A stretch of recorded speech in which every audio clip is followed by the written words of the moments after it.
Hello, everyone, and welcome again to our Wednesday Word of Wisdom. Last week we talked about fear, and Sunday morning, Pastor and First Lady talked about anxiety and depression. We have something for you that is going to connect everything together. Come on back.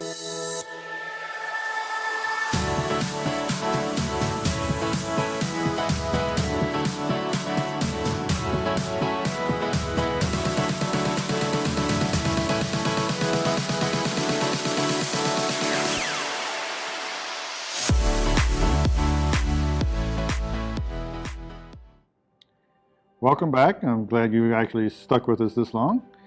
So we were talking, and we, as you know, Sonia Lee is a counselor. She's working to get her full degree and everything on that. But there's something about these things that Pastor and I'm talking about: anxiety, depression, worry. They say we all go through it. We can't escape it. But what is behind all of that in our lives? This is very interesting when you hear what this is. What is it? All right.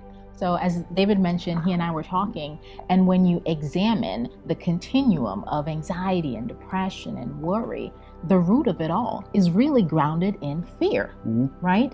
So anxiety is a form of fear. We are anxious and worried about what is in the future. So it's a fear about the unknown is what it boils down to. And as First Lady mentioned about how in Joyce Meyer's book, how sometimes we implode when we hold it all in. That's the spectrum of depression, when we have held it all in and now it is weighing on us. We have that depression that develops out of that. And as she mentioned, anxiety and depression, they walk hand in hand. And so all of that is really rooted in fear. But then you said, well, why do we have fear? And fear is a natural response, right? It is what God has designed us to do, to perceive danger. So an example of a legitimate fear is, let's say you're a woman, you're going to your vehicle. It's late at night, right? And you see, someone in the parking lot, they're in the shadows and they're walking towards you, right? Naturally, your body tensens up, and you're trying to figure out, okay, is this person coming to harm me? Or is this going to be a friendly encounter? That is what we're designed to react, to protect ourselves and protect those round about us, right? So we can think of other examples in where fear is natural, fear is normal, fear is a good thing.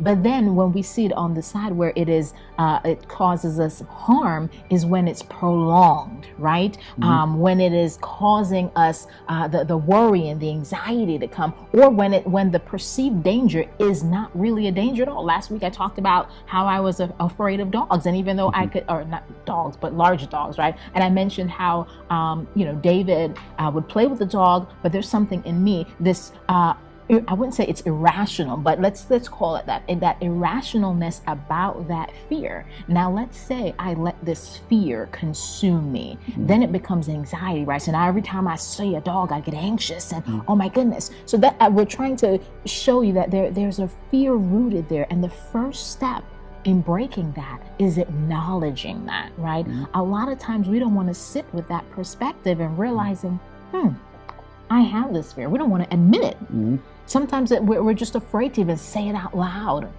So I definitely encourage you. Last week, David said, type it in our comments. What are you afraid of? What is it that's bothering you? What is it that's causing this fear to take root, to be a stronghold that has caused worry, that has caused anxiety, that has caused depression? And as First Lady mentioned, we don't want it to develop to where it gets to a clinical level, right?